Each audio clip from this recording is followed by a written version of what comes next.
My dear parents, this video is for you. तो बच्चे अगर इस वीडियो को ना देखें तो कोई बात नहीं, अगर आप देखना चाहते हो तो देख सकते हो। तो मैं कुछ पेरेंट्स के बारे में बात करने वाला हूँ। तो वंस अगेन, मैंने प्रीवियस वीडियोस में भी पेरेंट्स के बारे में बातें किया है, और कुछ पेरेंट्स ये सोच सकता है कि आप किस तरह ऐसा वीडियो कैसे बना सकते हो, लाइक पेरेंट्स के ऊपर। क्या आपने साइकोलॉजी में पढ़ाई किया है, क्या आपने बीएड किया है, क्या आपके बच्चे हैं? तो मैं आपको कह दूं कि बात कौन कहता है ये ज़रूरी नहीं है। बात अगर एक्सपीरियंस से आया है, I think it's very important. Experience बहुत बड़ा टीचर होता है। तो मैंने टीचिंग करते करते मैंने बहुत सारे बच्चों से इंटरेक्शन करके, उनके पेरेंट्स से इंटरेक्शन करके, बच्चों को उनका हाल चाल पूछ कर या उनका एक्टिविटीज़ को ऑब्ज़र्व करके, और अपने भी चाइल्डहुड से बहुत सारा एक्सपीरियंस मैंने गेन किया है। तो जो एक्सपीरियंस होता है जस्ट मैं वो शेयर करना चाहता हूँ। तो इसके लिए मैंने पीएचडी, क्या कहता है एमफिल, बीएड नहीं किया। तो मेरा जो एक्सपीरियंस है यही मेरा टीचर है। और पढ़ा लिखा आदमी कहीं भी कुछ देखता है तो उसको ऑब्ज़र्व करता है, और क्योंकि मैं एक basically I am a teacher, तो उसमें बहुत एक्सपीरियंस गेदर हो जाता है। तो यहाँ पर मैं जो बात कहने वाला हूँ कि काफ़ी समय मिल गया था स्टूडेंट्स के साथ समय बिताने को, हॉस्टल में या स्कूल में, एनीवेयर। तो इसमें क्या होता है कि एक समय था कि टीचर्स जो है वो क्लार्क बन गया था। टीचर कम और क्लार्क ज़्यादा हो गया। ये कैसे हुआ है? सीसीई सिस्टम की वजह से। क्योंकि सीसीई सिस्टम का जो सर्टिफिकेट्स था, जो मार्कशीट थे, वहाँ पे इतने सारे बातें थे। जैसे कि मान लीजिए उसमें ऐसा कॉलम था, उसमें लिखा रहता था attitude towards parents, attitude towards teachers, attitude towards school programmes. तो एटीट्यूड टुवर्ड्स पेरेंट्स तो मैं क्या लिखूं, टीचर क्या लिखता? वहाँ पे रिकमेंडेशन था कि आप स्टूडेंट्स के बारे ख़राब नहीं लिख सकते हो, अच्छा ही लिखना होगा। एटीट्यूड टुवर्ड्स पेरेंट्स मुझे कैसे पता चलेगा? Attitude towards teachers, school programme, attitude towards country वगैरह वगैरह, इस तरह की चीज़ें था। तो अभी तो खैर बदल गया वो सब, लेकिन फिर वो सब जानने के चक्कर में भी बहुत कुछ मैंने एक्सपीरियंस गेन किया। उसमें टीचर जो है, टीचर कम और क्लरिकल वर्क ज़्यादा करना पड़ा उसको। 6-7 पीरियड लेने के बाद में फिर उसको क्लरिकल वर्क करना पड़ता है, कॉन्टीन्यूस कॉम्प्रिहेंसिव इवेल्युएशन। तो ये बड़ा टायरसम एंड अननेसेसरी आई थिंक एक तरीका था स्टूडेंट्स को इवेल्युएट करने का। तो मेरा मेन मुद्दा वो नहीं है। मैं बात एक्चुअली यहाँ से शुरू करना चाहता हूँ। किसी महान इंसान ने कहा था कि the child is the father of the man. तो इसका संक्षेप में मतलब यही होता है कि बच्चे को जिस तरह का पालन पोषण मिलता है, उसका बचपन जिस तरह से बीतता है, वही वो बड़ा होकर बनता है। खैर नॉट नेसेसरीली मे बी, क्योंकि कुछ बच्चे समझदार होता है, कुछ बच्चे दे आर बॉर्न लकी कि वो लोग समझदार होता है, बड़ा होकर अपना आपको एक सही पाथ पर ले जाता है, सही रास्ते पर ले जाता है। तो मैं बच्चे के ऊपर क्यों वीडियो बना रहा हूँ? क्योंकि बच्चा जो है आपका नाम को कैरी कर ले जाएगा, और बच्चे देश को आगे बढ़ाएगा, समाज का पार्ट बनेगा, और बच्चे जो है एक दिन जा कर के इंसानियत को भी आगे लेकर जाता है। That's why children are very important, their childhood is very important. तो मैंने कुछ पॉइंट्स इसे लिखा हुआ है, लाइक मैंने कोई थेसिस, पीएचडी का कोई थेसिस नहीं लिखा हूँ। All this came from my own experience. तो मैं वही शेयर करना चाहता हूँ। तो पहला तो ये है कि बच्चों को पेम्परिंग करना जो है ये बहुत गलत बात है। बच्चों को प्यार करना अच्छी बात है, उनको पेम्परिंग करना ख़राब बात है। पेम्परिंग से मेरा मतलब है कि giving them more than they desire, desire and deserve actually.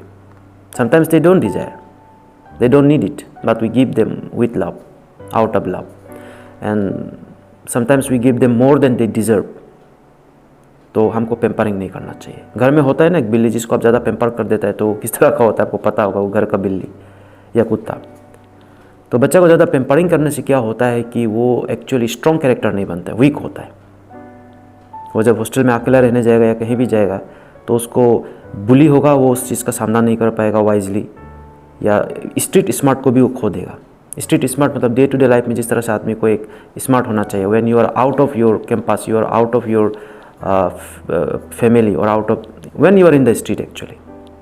तो पेम्परिंग चाइल्ड जो होता है वो हमेशा सपोर्ट सिस्टम ढूंढता रहता है, और अगर उसको थोड़े थोड़े बात पे वो नाराज़ हो जाता है, शॉर्ट टेम्पर भी हो जाता है, क्योंकि घर में तो उसका सब कुछ फुलफिल हो जाएगा, लेकिन बाहर में अगर कभी भी उसको लगेगा कुछ चीज़ उसके हिसाब से नहीं हुआ तो वो जो है नाराज़ हो जाएगा, और वो छोटे छोटे इरिटेशन एक दिन जा करके बहुत बड़ा इरिटेशन बनता है। Everything that is recorded in their subconscious mind.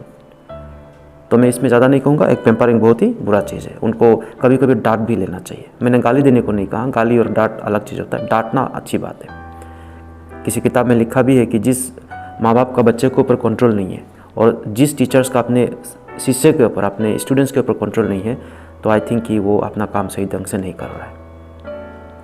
तो नोबडी इज़ परफेक्ट, बट हमें कोशिश करना चाहिए। नेक्स्ट पॉइंट है वैल्यू एंड कॉस्ट। चीज़ों का वैल्यू सिखाना चाहिए, ना कि कॉस्ट। मान लीजिए अगर मेरे मरने से पहले मेरे पिताजी ने मुझे एक पेन भी देकर जाता, और वो पेन चाहे 10 रुपये का भी होता, तो वो पेन मेरे लिए बहुत वैल्यूएबल होता। मैं मिचिबुशी या कोई और पेन, लाइक बहुत सारा दामी वाला पेन है, उसको 500-600 रुपये का भी मुझे कोई गिफ्ट दे देता, वो मेरे लिए उतना इंपॉर्टेंट नहीं होता जितना कि मेरे पिताजी मरने से पहले अगर मुझे एक पेन, एक छोटा सा चीज़ भी देकर जाता, वो 10 रुपये दाम का भी हो, उसका मेरे लिए बहुत वैल्यू होता है। चीज़ों के प्रति ग्रीडीनेस या लालची बनाना जरूरी नहीं है, लेकिन उसका वैल्यू को समझाना जरूरी है। जैसे मैंने प्रीवियस पॉइंट में कहा, we should not pamper them with too much gifts, too much unnecessary things. तो चीज़ों का वैल्यू सिखाना चाहिए, इंसान का वैल्यू, बड़ों का वैल्यू, खुद का वैल्यू, प्यार का वैल्यू, दोस्ती का वैल्यू, इस तरह से। तो मैं और एग्जांपल नहीं दूंगा, बस I am just reminding you कि ये अगर ये जो मैं पॉइंट्स आपको बता रहा हूँ, अगर ये करोगे तो आपका फैमिली का उन्नति होगा, आपका देश का उन्नति होगा, आपका समाज का उन्नति होगा, इंसानियत का उन्नति होगा, और बुढ़ापा शांति से बीत सकता है, बिकॉज थिंग्स कम बैक। तो वैल्यू सिखाना चाहिए। तीसरा पॉइंट है डोंट डिस्करेज देम। मैं सुनता हूँ इस तरह का फ्रेज, लाइक आप कुछ बच्चे को कुछ काम लगाते हो, फिर वो उसको बच्चा कुछ करने लगता है खुद ही, तो आप बोलता है कि मत करो, तुम नहीं सीखेगा, कांचा को करने दो, कांची को करने दो, या उसको करने दो। तो ये गलत बात है। भैया को करने दो, दीदी को करने दो। Let them try, let them do it, let them fail, let them get little hurt, क्योंकि वो फीलिंग से, वो हर्ट से ही वो सीखेगा। हर चीज़ में उसको मदद करना ठीक नहीं है। ऑब्जर्वर होना चाहिए माँ बाप को और पेरेंट्स को भी, जनरली आई मीन टीचर्स को भी। कुछ चीज़ें उनको अकेला में छोड़ दीजिए, फ्री छोड़ दीजिए, करने दीजिए, उसको डिस्करेज मत कीजिए कि आप नहीं सकोगे। वो कोई भी काम हो, बच्चे गलती करके बहुत सारी चीज़ों को करके ही कुछ सीखता है, एक फ्रीडम महसूस करता है। तो तुम नहीं सीखोगे, ये एक बहुत ही एक फ्रेज है, तुम मत करो, तुम नहीं सीखेगा। प्यार से कहता है माँ बाप, तुम नहीं सीखेगा, छोड़ दो। कंसर्न होता है कि उसको चोट लग जाएगा, कुछ हो जाएगा, या उसको करने की ज़रूरत नहीं, जब बड़े लोग हैं। I think late them do it, अच्छा बात है ये। तो उसका मन में घुस जाता है कि लाइक पीपल अंडर एस्टिमेट करता है हमको, हम नहीं सकेगा। छोटे बच्चे का क्या होता है ना, लैंग्वेज का सोफिस्टिकेशन नहीं होता है। That's why they don't argue, they shout, they yell at you when they get angry. वो लोग गुस्सा से चिल्लाता है, बिकॉज उनका पास शब्दों का सोफिस्टिकेशन, वोकेबुलरी नहीं होता है।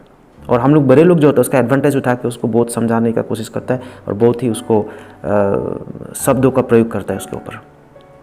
वो भी कर सकता है आर्गूमेंट, उसके पास भी अच्छा पॉइंट्स होता है, लेकिन क्या करे, उसके पास शब्द नहीं है, उसका लैंग्वेज उतना अभी डेवलप नहीं हुआ। That's why they yell, they shout, अपना फ्रस्ट्रेशन को बाहर निकालता है।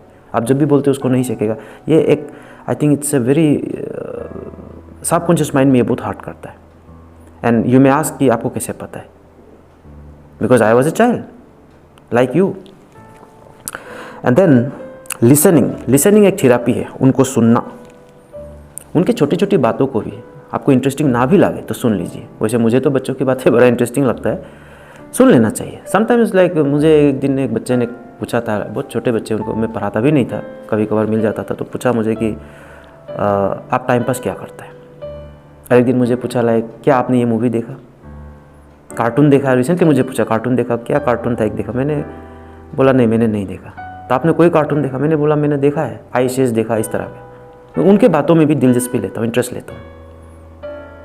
बच्चा है तो उसको बच्चे ही तरह का हर प्यार करता रहेगा तो वीक हो जाएगा। उनको ऐसे मान लीजिए कि लाइक जब वो हमसे फ्री फ्रेंक बात कर रहा है तो उसको अपने हम उम्र का मान के अगर बात करने से बच्चा का साइकोलॉजी में एक अच्छा इफेक्ट जाता है, ग्रो होता है वो। And I have tried it, I tasted it and I think it was successful. तो हर आदमी अपने लेवल पे एक्सपेरिमेंट करता रहता है, मुझे अच्छा लगता है। जैसे गांधी जी का ऑटोबायोग्राफी है, माई एक्सपेरिमेंट विथ ट्रूथ। उसने कभी नहीं कहा this is the truth, my truth. उसने कहा माई एक्सपेरिमेंट विथ ट्रूथ। तो मैं भी वही करता हूँ, चीज़ों को एक्सपेरिमेंट करता रहता हूँ। बहुत किया एक समय, कभी कभी सर दर्द हो जाता था। मुझे नहीं लगता है कि भारी भरकम किताबें पढ़कर ठेसिस लिखता रहना ये माने यही बस नॉलेज गेन करने का तरीका है। एक गुरु अपने ऊपर बना लो और बस थेसिस लिखता रहो, पेपर सबमिट करता रहो। पीपुल कैन, नॉलेज किसी का जागीर नहीं है। नॉलेज, ज्ञान उसका है जो उसको प्यार से हम्बल होकर मांगता है, जो उसको बांटता है, जो उसके लिए रेस्पेक्ट है। ज्ञान आपको पैसा से खरीद के नहीं मिल सकता है, ज्ञान आपको दादागिरी से नहीं मिल सकता है, ज्ञान आप छीन के नहीं ले सकते हो, ज्ञान इवन चोरी भी नहीं किया जा सकता है। चोरी का ज्ञान का जो गुरु दक्षिणा होता है, आपको मालूम ही है महाभारत का कहानी, उसमें सब कुछ चला जाता है ज्ञान। तो ज्ञान जो है झुक कर हम्बल होकर ही मिलता है, उसको रेस्पेक्ट करके। तो इसी तरह से मैं इन चीज़ों को एक्सपेरिमेंट करता रहता हूँ। लिसनिंग करना, लिसनिंग एक थेरेपी। अगर बच्चों की छोटे छोटे बातों को भी आप सुनोगे, लाइक वो स्कूल का कहानी बता रहा है, आज दोस्त के साथ ऐसा हो गया, वैसा हो गया, मामी आज ऐसा हो गया, तो हम इंटरेस्ट लेकर अगर उसको सुनेगा, ये उसके लिए बहुत थेरेपी का काम करता है। Sometimes they want to talk about some sad experience, we should listen to it. जरूरी नहीं कि उसी समय उसको एडवाइस दूँ, कंप्लीट अगर उसका कहानी को, स्टोरी को सुन दूँ दिन भर का, तो वो भी उसके लिए बहुत थेरेपी का काम करता, अच्छा होता है। खैर मैं इसमें और भी बहुत कुछ कह सकता हूँ इन पॉइंट्स में, लेकिन मैं वीडियो को थोड़ा जल्दी बनाना चाहता हूँ। समय बिताना, टाइम। तो कुछ लोग बोलते हैं कि बच्चा का साथ तो दिन भर घर में रहता ही है, स्कूल छोड़ने जाता है, लेने जाता है, समय बिताता है, वेकेशन जाता है। आई थिंक ये काफ़ी नहीं, इसको समय बिताना नहीं कहता, ये तो आपको करना ही पड़ेगा। इसको समय बिताना नहीं कहता, ये तो आपका कंपलसरी आपके ये आ जाता है, ये ड्यूटी। तो समय बिताने का मेरा मतलब है कि आप बच्चों के साथ लाइक ट्री प्लांटेशन कीजिए। You don't have to talk, you don't have to speak, you don't have to ask और से एनीथिंग। साथ में चल के अगर ट्री प्लांटेशन में उसको साथ में लेके जाए, समवेयर, एक पेड़ दो पेड़ लगा लिया, या गार्डनिंग साथ में कर लिया, कुकिंग साथ में कर लिया, पेंटिंग उसके साथ साथ में कर लिया, साइकिलिंग कर लिया, ड्राइविंग कर लिया। कभी कभी आप किसी जो बड़े लोग हैं, आप पेरेंट्स जो है, कभी कहीं जाता है अपने दोस्तों के घर मिलने, थोड़ा बातचीत करने, चाय पीने, लेके जाइए बच्चों को भी, उन्हें भी देखने दीजिए कि दुनिया क्या है। After all when they grow up, इसी दुनिया में उनको रहना है। जैसे मैं देखा हूँ कुछ टीचर्स होता है, कुछ पेरेंट्स भी होता है, लड़का लड़की से मिलता है तो बीच में आकर टांग आता रहता है, लड़कियों से क्यों बात कर रहे हो, लड़कियों को लड़के से क्यों बात कर रहे हो।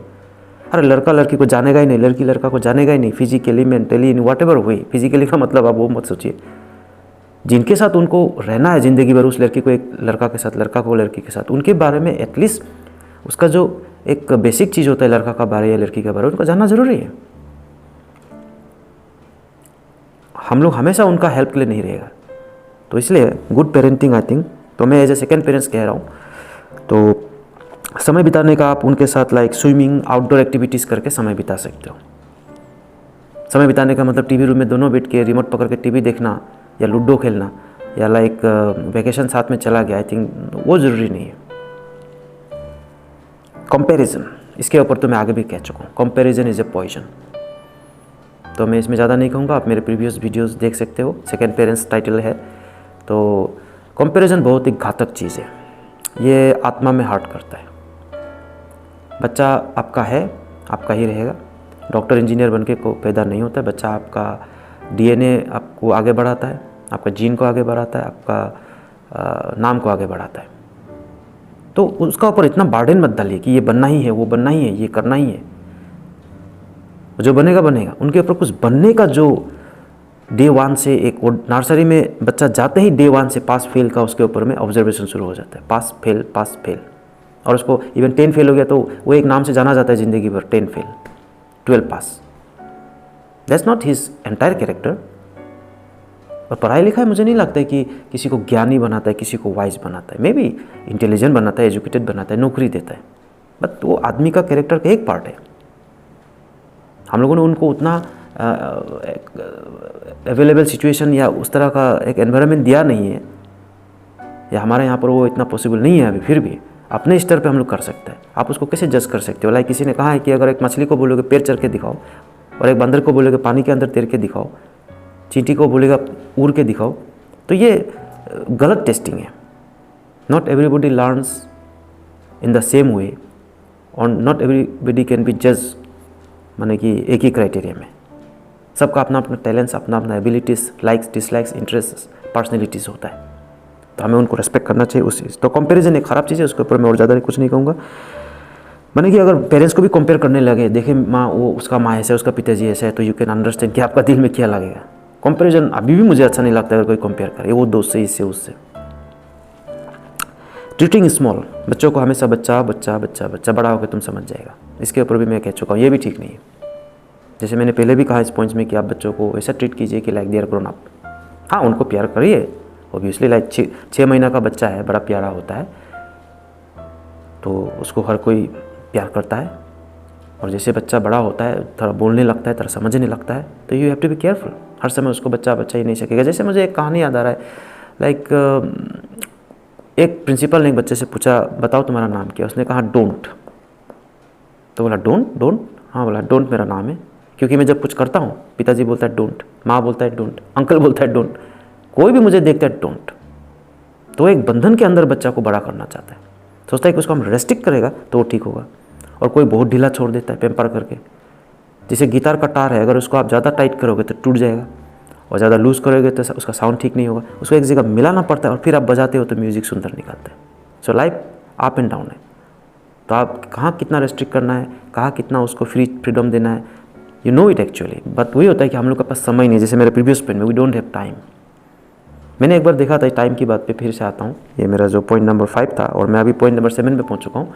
तो जो टाइम की बात आता है उसमें मैंने देखा है कि एक बार मैंने एक पिताजी को देखा था कि वो और उसका बेटा बिस्तर के नीचे कुछ कर रहा था। मैं पीछे से आया, मैंने देखा क्या हुआ, क्या देख रहा है बोल, देखा एक मेंढक था घर का, जो घर में एक रहता है खुजली वाला मेंढक, फ्रॉग, कॉमन फ्रॉग जो घर में रहता, हाउस फ्रॉग। पिताजी उसको लाठी से दिखा रहा था कि उस फ्रॉग के बारे में उसको समझा रहा था, और बच्चा भी बड़ा इंटरेस्ट से सुन रहा था। तो that kind of little moments अगर उसके साथ स्पेंड करे, it's very good for them. ये एक उनके लिए मेडिसिन है, उनके लिए एक प्रिवेंटिव मेडिसिन समझ लीजिए, उनका मन के लिए। एंड देन हेल्पिंग, इंटरफियरिंग, ये जो मैं थोड़ा पहले इसको भी बोला, हर बात में उसको हेल्प करना, इंटरफियर करना। वो कुछ अपने तरीक़ा से कर रहे नहीं, उसमें आ जाता है कोई बड़ा, उसको ऐसे नहीं करता है, उसको वैसा करता है। Late them do it, you can correct it later. और बच्चा ज़रूरत होने से वो खुद भी मदद मांगता है, वो मदद मांगता है, पापा इसको बता दो, अंकल इसको बताओ थोड़ा कैसे करता है। Then you help them. और उस समय जब आप हेल्प करोगे, वो क्योंकि वो खुद मदद मांगा, इसलिए उसको अच्छी तरह से इन्फॉर्मेशन को रिसीव भी करेगा। बट वो कर रहा है, आ जाता है कोई नहीं, इसको ऐसा करता है, उसको वैसा करता है, is very bad, very bad. Don't help them, don't interfere in their little activities. And then मेरा पॉइंट नंबर 9 है, देखिए जब वो बड़ा होता है उसका अपना एक बिलीफ सिस्टम पैदा होता है, उनका एक अपना पर्सनैलिटी डेवलप होता है, अपना इंडिविजुअलिटी डेवलप होता है, उसका एक अपना प्रिंसिपल, अपना चीज़ों को लेकर अपना आइडियोलॉजी डेवलप होता है। मैं आपको एक बात बताऊं, बच्चा आइडियल पर्सन तभी ढूंढता है जब उसको अपने माँ बाप में आइडियल नहीं मिलता है, क्योंकि बच्चा का फर्स्ट आइडल आप बोलिए या आइडियल पर्सन बोलिए, वो हमेशा पेरेंट्स ही होता है।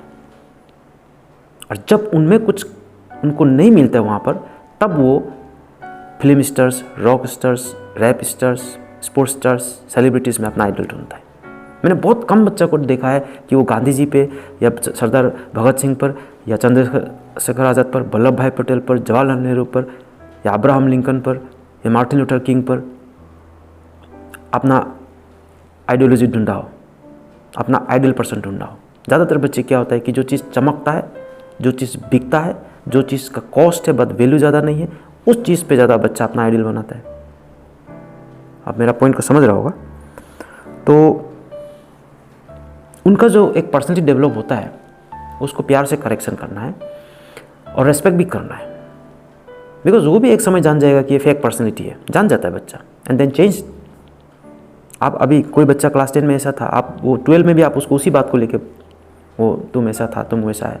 Sometimes it's okay joking way, but sometimes when they grow up, आप उसको वही बात को बोलता रहेगा, तुम पास्ट में ऐसा किया था, तुम पास्ट में वैसा था। बच्चा बड़ा होता है, चेंज होता है, उसका अपना फिलोसफी, अपना आइडियोलॉजी, अपना सोच विचार, अपना लाइफ को अपने हिसाब से चलने का उसका एक, माने कि वो गाड़ी चला रहा है और आप साइड में बैठ के उसको इधर घुमाओ उधर घुमाओ, ब्रेक लगाओ, एक्सीलेटर दबाओ, ट्रैफिक का रूल्स बता रहा है, गाड़ी एक्सीडेंट हो जाता है। गाड़ी जब रुक जाएगा, जब टर्निंग लेगा, रुकेगा कहीं पर, तब आप उसको बताइए। हर बात पे उसको इंटरफेयर करना और हर बात पे उसको, उसका प्रिंसिपल, उसका आइडियोलॉजी, उसका सोच विचार को भी रेस्पेक्ट करना चाहिए। लास्ट पॉइंट जो है, बी द एग्जाम्पल। सबसे अच्छा तो ये होता है कि जैसे मैंने रोल मॉडल का बात बोला, सबसे आपको खुद एग्जाम्पल बनना चाहिए, खुद रोल मॉडल बनना चाहिए, कोशिश करना चाहिए। अगर आप चाहता है कि वो पंक्चुअल हो, तो आप भी घर में जब आता है पंक्चुअल होना चाहिए। अगर आप चाहता है कि वो झूठ ना बोले आपसे, तो आप भी उससे झूठ मत बोलिए। अगर आप चाहता है कि वो उसका माँ को इज्जत करे, तो आप भी अपना बीवी को इज्जत करना पड़ेगा। बच्चा जनरली क्या होता है, कॉपी कैट होता है, बंदर होता है, शैतान होता है, प्यार से कह रहा हूँ, नटखट होता है, नोटी होता है। और नोटी बच्चा गुड है एक्चुअली, हम लोग को कॉपी करता है वो। नोटीनेस को हम लोग प्यार से देखता है, मिस्चीवियस होता है। Sometimes they steal little things, sometimes they break things, sometimes they jump. क्या नहीं करता है, जितना बंदर करता है वो सारा वो करता रहता है। लेकिन वो एक आप करके देखिए अपने बच्चों के साथ एक्सपेरिमेंट इस तरह का। They are very interesting people, small people, very interesting. और कभी कभी उनको डांटना भी पड़ता है, स्क्रूटाइज भी करना पड़ता है, कभी कहीं लूज़ करना पड़ता है, मशीन का मेंटेनेंस करता रहना पड़ता है, तो उनका भी। तो छोटी में बड़ी बात, लेकिन दिल में जब कुछ एक्सपीरियंस होता है, तो मैंने जैसे यूट्यूब चैनल बनाया, तो इसको यहाँ पे दबा के रखने का मन नहीं होता है। आप लोगों से मैं तेरा एक्सपीरियंस शेयर कर लेता हूँ। और मुझे मालूम है आप लोग बहुत अच्छा पेरेंट्स है, और मैं आप लोगों को बेस्ट ऑफ लक देता हूँ कि आपका बच्चे लोगों का भविष्य, हमारे बच्चे लोगों का भविष्य अच्छा हो, और आप भी खुश रहे। Thank you.